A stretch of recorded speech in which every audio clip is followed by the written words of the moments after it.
Hey, this is Coach Anderson from Mississippi Public Broadcasting Online, U.S. History from 1877 to present. Today we're going to pick up with the evolution of the Civil Rights Movement in Unit 12, lesson number 4. And what we're basically going to talk about is how this modern civil rights movement goes from nonviolent to more of a violent approach to gaining civil rights. We'll start with these 4 unit focus questions. Remember, on unit focus questions, we don't answer them now, but we will at some point.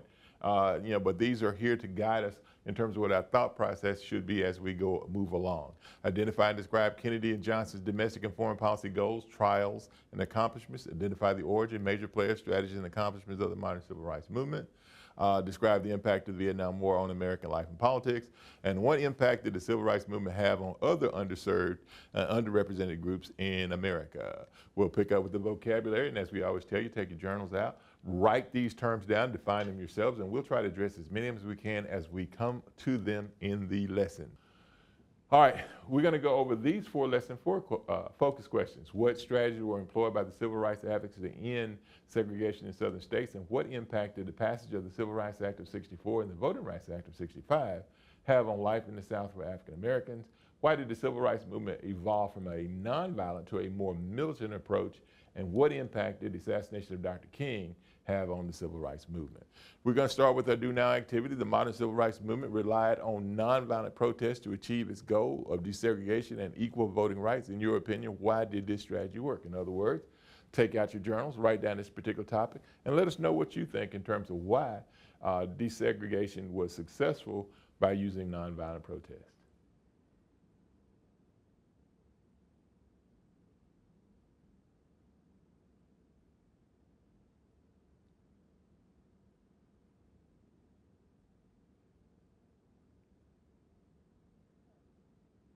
Hey, I can't tell you what you think in terms of why nonviolence was so effective, but I can tell you why I think it was effective. I think the biggest reason why it was effective is because of television. And what you can see on television, of course, is the good guys and the bad guys. And the bad guys were the ones with police dogs, and the ones with the billy clubs that were hitting people over the head, and then the ones that weren't fighting back. And it made American sympathy or American public opinion swing in the favor for change. And that's the biggest reason why nonviolence worked, is because it did something to America's heart to change or want to change. The youth and civil rights. The modern civil rights movement was, for the most part, a movement of young people. With the leadership of Dr. King, we had people like Robert Moses, Hosea Williams, John Lewis, Jesse Jackson, Andrew Young, Ella Baker, and Thurgood Marshall, all of which were young people. Probably the oldest of that bunch would have been Thurgood Marshall. Tactics used include the sit-in to desegregate public facilities, a strategy which has been used by labor unions, and freedom rides to desegregate interstate bus travel, both of which started with young people. Student Nonviolent Coordinating Committee and the Congress of Racial Equality were 2 organizations that led the charge of young people.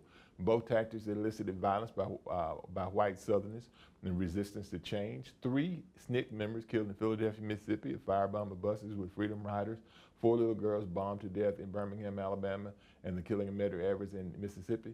Once again, what America saw, of course, was a violent America, that was in the South, that was, creating all these bad things, of course, to black people who in the minds of most Americans, in the rest of the United States of America, were just trying to do what everybody else did, and that's, of course, want to go, be able to vote and go and sit down at a lunch counter, of course, and be served. So it's about optics once again. Here are the Cheney, Goodman, and Schwerner, who were killed by the KKK during Freedom Summer of '64 while they were in, the South in Mississippi, trying to register people to vote. Here you have the Freedom Rides. This is a bus that's on fire outside of Anniston, Alabama, that was firebombed because it was a desegregated bus that coming from the north to protest, segregation of the bus systems or interstate bus travel. Here you have the 16th Street church bombings, of course, which was an act of violence by the Klan. And once again, and then, of course, the death of Medgar Evers, who was assassinated by Byron DeLay Beckwith, in Jackson, Mississippi. So when you look at all this violence, and this is what the American public sees, and this is what causes America's heart to change and want to be able to make a different America, an America that would America that would allow all of its people the opportunity, of course, to be seen and heard. All right, when we look at some of the landmark legislation, of course, that was created during the 1960s, of course, that caused America, of course, to change and made it become, law that, civil rights, of course, would be the law of the land rather than the exception in the South. We're going to find that, they're going to be the Civil Rights Act of '64 will be passed, of course, and the Voting Rights Act of 1965 will be passed. But let's go back and look at those for a few seconds. The public violence on display on American television led to the public outcry from around the nation for Presidents Kennedy and Johnson to address segregation and voting rights. The March on Washington, where Dr. King makes the I Have a Dream speech, coupled with the assassination of JFK, spurs Congress to pass the Civil Rights Act of '64, one of JFK's initiatives that he failed to pass while he was alive. The Voting Rights Act of '65 was pushed forward because of violence on display during the Bloody Sunday March for the voting rights in Selma, Alabama. Every time that there was some violence that happened, major civil rights legislation, of course, is going to be passed, or so it seems. Here's Dr. King making the iconic I Have a Dream speech, and because of the pressure put on Congress from this particular speech, what happens, of course, is the Voting Rights Act, the Civil Rights Act of '64, of course, will be passed. And a little bit later, the Voting Rights Act will be passed. Nonviolence meets violence. Here's the violence at Edmund Pettus Bridge in Selma, Alabama on Bloody Sunday. You can see, of course, the police, in this particular case, using fire hoses and all manner of things, of course, to establish order. Civil rights gains of the early 1960s, the creation of the CEO, the Committee on Equal Employment Opportunity to Prevent Discriminatory Hiring Practices, the creation of the Mississippi Freedom Democratic Party, created by people like Fannie Lou Hamer from Ruleville, Mississippi, to challenge segregation, the Mississippi Democratic Party, the Heart of Atlanta Motel versus the United States, ruled that motels and hotels fell under the Interstate Commerce Act and were subject to desegregation. The 24th Amendment outlawed the poll tax in federal elections. And Katzenbach v. Morgan, Congress was given the right to ban literacy tests and impose voting rules on states. In other words, when you look at some of these gains, these are some of the things that were done to ensure that disenfranchised African Americans in the South received the rights that their white counterparts had. Here's a picture of Fannie Lou Hamer from Ruleville, Mississippi, noted for that quote, "I'm sick and tired of being sick and tired." And she was one of the delegates that went with the Mississippi Freedom Democratic Party to the 1964 Democratic Convention. Here's Aaron Henry at the Mississippi Freedom Democratic Party delegation. I was able to meet Mr. Henry. He was a different kind of fellow. The civil rights movement evolves. The passage of the Civil Rights Act and the Voting Rights Act allowed a shift in the focus of the civil rights movement, and we're going to find that it's become more militant and less nonviolent. And we're going to start seeing a lot of violence, of course, in American streets. So when we look at the 60s, we're going to see some riots that happen in America's major cities because of frustrations with the police and, of course, the civil rights. And one of the things that LBJ does is he creates something called the Kerner Commission that's created to investigate why it is that we were having so much violence in American cities.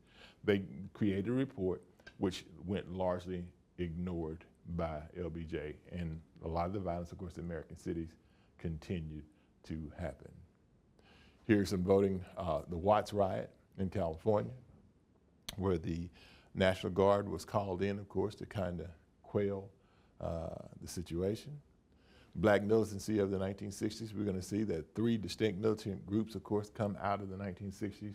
The Black Panther Power movement with Stokely Carmichael, which advocated black pride and black nationalism. The Black Panthers, led by Huey P. Newton, Bobby Seale, and Eldridge Cleaver, which advocated armed presence in the nation's cities to prevent police brutality and black control of their own hospitals, schools, and businesses. And the Nation of Islam with Malcolm X, which advocated the separation of the races, violence in the face of violence from white America. And all of that was the antithesis of what Dr. King, of course, advocated with nonviolence. On the left, you see pictures of the Black Panthers outside a courthouse, wielding their guns. And on the right, you see a pensive-looking Malcolm X. The death of Dr. King. On April 4th, 1968, Dr. Martin Luther King was assassinated in Memphis, Tennessee by James Earl Ray. The death of Dr. King, coupled with advancements in civil rights and the voting rights, caused the civil rights movement to kind of flounder a little bit, with no galvanizing presence that the leadership held and no one central thing to unite behind.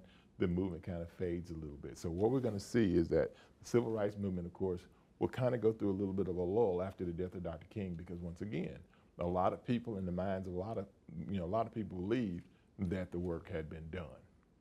Here's a picture of James Earl Ray, the assassin of Dr. King, who insisted, of course, that he didn't kill Dr. King. That's one of those conspiracies, of course, that's led to one of those conspiracies that everybody hears about today.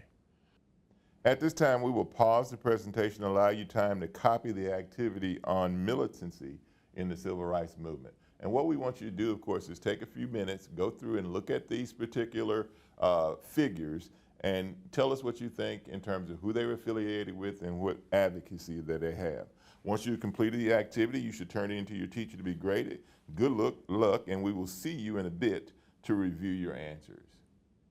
At this time, go ahead and copy the table.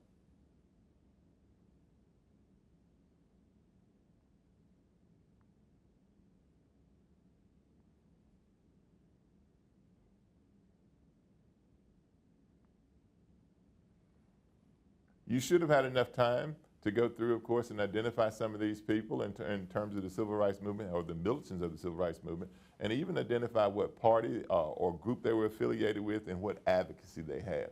Some of the ones that are the most common, of course, would be Malcolm X, who was associated with the Nation of Islam, and a little bit later, the Organization of Afro-American Unity. And what did he advocate? He advocated initially, while he was with the Nation of Islam, black separatism. A little bit later, after a visit, of course, to Mecca, he softens his views on segregation. So after leaving the Nation of Islam in 1964, he moderated his views advocating for racial unity, Pan-Africanism, and international human rights. We also have people like, Stokely Carmichael, who started out nonviolent with SNCC, the Student Nonviolent Coordinating Committee, but later, transitioned to the Black Panther Party, where he advocated racial pride, self-determination, and rejection of integration. Now, one of the things, as you're going through and doing this, you, of course, don't have to necessarily have the answers that we presented here. Your answers, of course, could be a little bit different. But what we want to do is to highlight how the movement went from nonviolent to more militant approach. We hope you enjoyed the activity, and we will see you in a few minutes, and we'll talk about a few other things. So what that does, of course, is it takes us to the lesson focus questions, of which we have 4. And what we'll do is, of course, look at those questions and answer. The first 2, what strategies were employed by civil rights advocates to end segregation in southern states? Nonviolent protests, which included court cases, sit-ins, boycotts, freedom rides, and marches. What impact, number 2, did the passage of the Civil Rights Act of '64 and the Voting Rights Act of '65 have on life in the South for African Americans? Both acts expanded access to equality to African Americans and ensured that legally states and businesses couldn't deny access to any minority. And then the last 2 questions, why did the civil rights movement evolve from a nonviolent to more militant approach? Young leaders tired of the violence against African Americans and tired of the amount of time it was taking to evoke change. They wanted a more expedient approach to be adopted. What impact did the assassination of Dr. King have on the civil rights movement? Well, it caused the movement to flounder because it lacked the leadership that he provided, and a lot of people believed, of course, that their work had been done. Once again, this is Coach Anderson from Mississippi Public Broadcasting Online U.S. History, and remember what we always tell you, please do your own research. Don't take my word for it. Do your own research and reach your own conclusions. And with that, we'll see you next time.